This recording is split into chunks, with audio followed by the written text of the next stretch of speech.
This particular party, Erin.Hughes is our featured artist. She's also on our waiting list. So at some point, you will actually see her work in the gallery. Does someone have to die? I just in on somebody. We'll talk about that later. But her work will be in the gallery all of this month. So be sure to come by, shop. This is a great time for Christmas presents, birthday presents, or something new for your wall. But Erin is a photographer and encaustic artist who worked with encaustics and cold wax. She taught middle school for a number of years and then retired to raise children, moved here from Virginia with her husband and their family.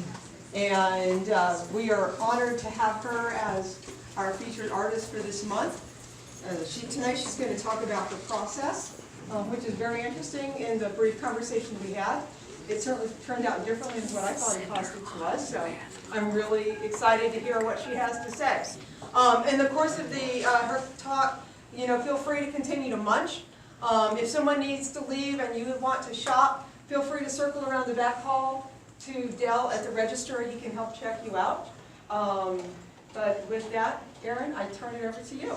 Thank you very much. Thank you guys for coming. I'm so happy to be here and appreciate being invited to share, and I'm trying not to sweat too much. We'll get there. Really, for me, everything started with the camera. So in high school, I was lucky enough to go to a school that had a dark room. And so I was in advanced placement art and found my love in the dark room. And I had an aunt that had equipment, and my parents, seeing me be so excited about something, built a dark room in our basement. So not only did I have one at school, I had a dark room at home. And I just remember being downstairs and I could go through all of my teen angst and blast music in the dark, and I had a little red light, and I just felt really cool. And that was just a really great space for me, and that is where I received positive feedback. So there were some awards that I received in high school for photography, and it was just something that I knew I liked to do. I never felt or would have ever called myself an artist. If you gave me a blank sheet of paper and asked me to draw a bunny, please don't, please don't. My husband can draw a beautiful bunny. I cannot draw a bunny.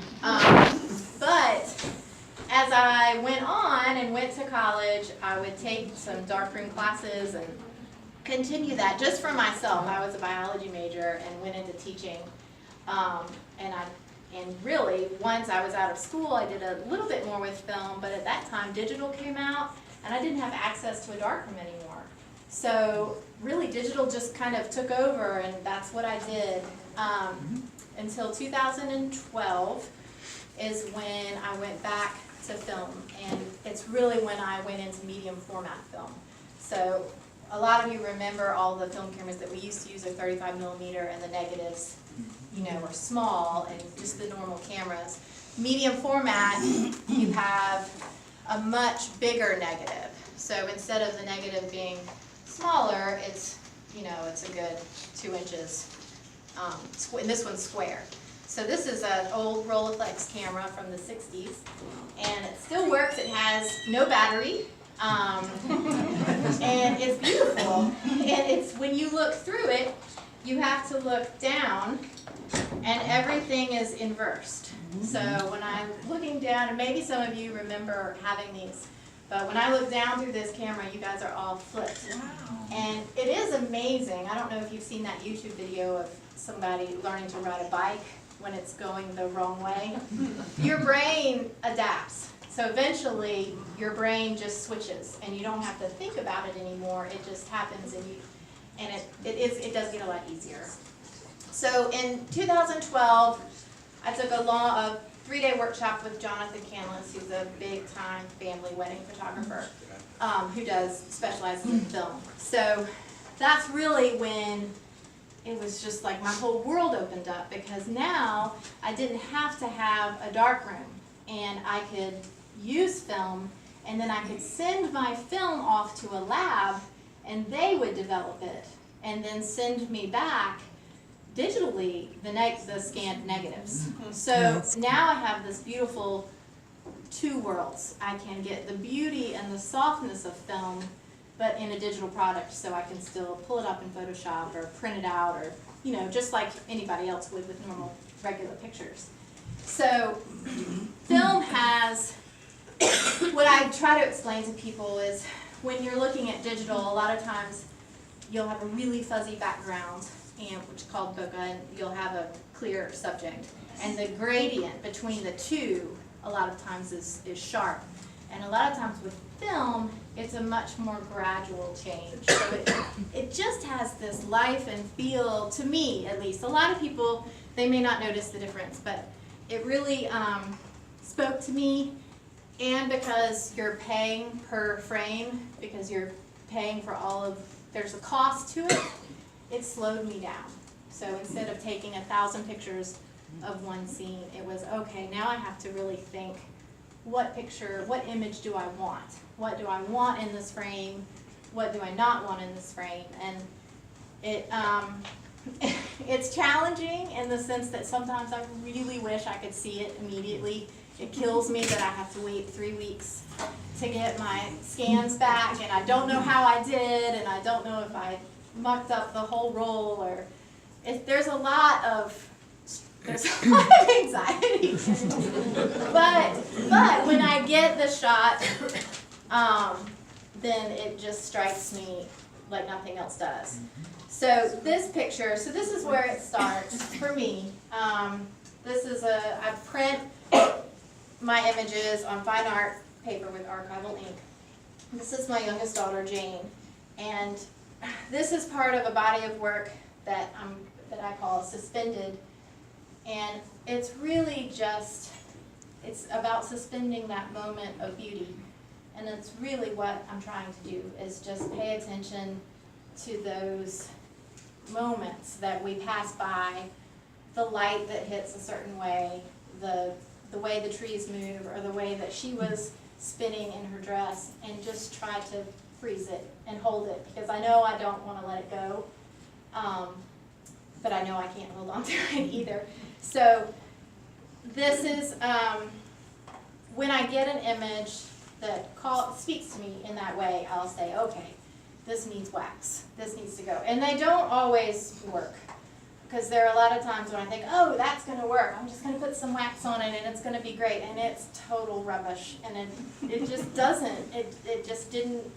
And I think the difference is that, well, a long time ago, I guess one time we were in Charleston, and I went in a gallery, and someone had an encaustic piece, and it was a black and white photograph, and the wax itself began to express the mood of the image. So it was almost as if the medium became a part of the story, and I think that's when I know I've succeeded. Like for me, with my pieces, if I get to the point where I can't necessarily tell where the picture ends and the wax begins, and it's kind of this working back and forth between the two, that's when I feel like, oh gosh, that's it, that's what I'm going for. So sometimes it works and sometimes it doesn't, but this is one of the first ones that I did, and this is how it looks once it's under layers of wax.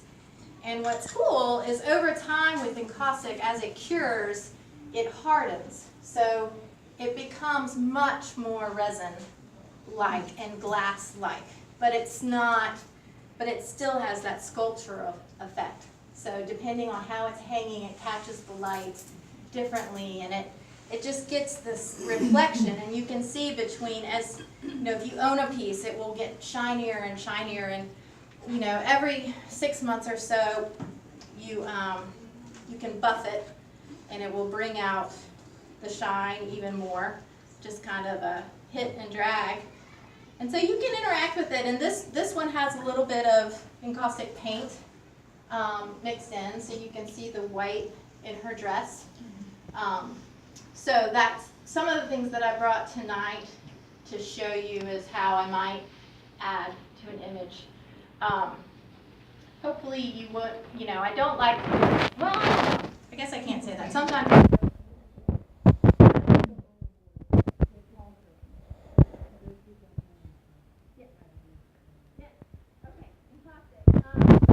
Comes from encausticos. It means, the Greek word, it means to heat, to burn in with heat. So the way that we do this is beeswax. So you start, if you're going to make your own, you start with a mixture of beeswax and damar resin.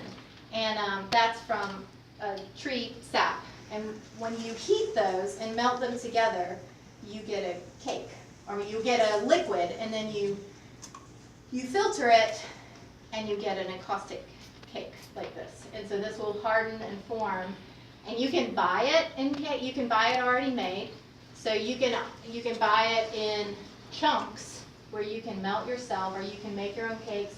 You can also buy it in colors. So you can paint. My aunt paints with encaustic medium, and it blows my mind because she will paint portraits with this. So as the way it works is you lay down, if you're not using an image, if you are using an image, it's the same either way. You just have your, I would mount the picture first. And you have your molten wax on a hot plate. And so you heat this up, and you use a brush. A lot of times you can use a goat hair brush or a natural, there's also specific encaustic brushes that are slotted. There's all different some people use foam brushes. So you have a hot plate with your wax, and you lay this out, keeping it level, and you brush the hot wax on. And it's nice if your board is warm. You can use a heat gun to warm your board first. There's all different methods as far as you can put it on and run your heat gun or your blowtorch with it. So the idea is, with encaustic, is that you put down a layer of wax and then you fuse it. So when you fuse it, you're using a blowtorch or a heat gun, and you're remelting the wax. So you're putting it on hot, it cools, and it looks like this side. So it looks kind of just yucky and covers everything up. And then when you fuse it, that's when it remelts, and it changes before your eyes. It's amazing. So when there's an image under it, you go from not being able to really see your image to it being clear. Wow. And that's when you know you're there. And that's just the first layer. So you have one layer down, or your first fusing, but then you can keep going. So you can add layers, and you can add as much wax as you want. You just have to add it every layer you fuse every time. And so you'll see, and then this is where a lot of the artistry comes in. I was trying to think of an analogy, but if you imagine like a Tupperware full of sand, and then you have a straw. So here, see if this works. But once I have all the wax out, and I've fused a layer, well, you have all these things that show up. So you can get air bubbles, or this area might be too foggy, or you might want some texture here, or there's things that you want to do. And so then you have to go in with your heat and remelt, or refuse and more wax on. And it's kind of like going into a Tupperware can with a straw and blowing into these little areas, because anything affects everything else. So you kind of go in with this heat, and you want to keep that little spot, but then because your heat diffuses, well, now you have a puddle, and then it has a ridge, and so then you've got to come over here, and you can start, you're moving this liquid medium around with heat. So you're using it, this is using your blowtorch to paint. You're using fire to paint. And that's when it gets really either frustrating or really fun.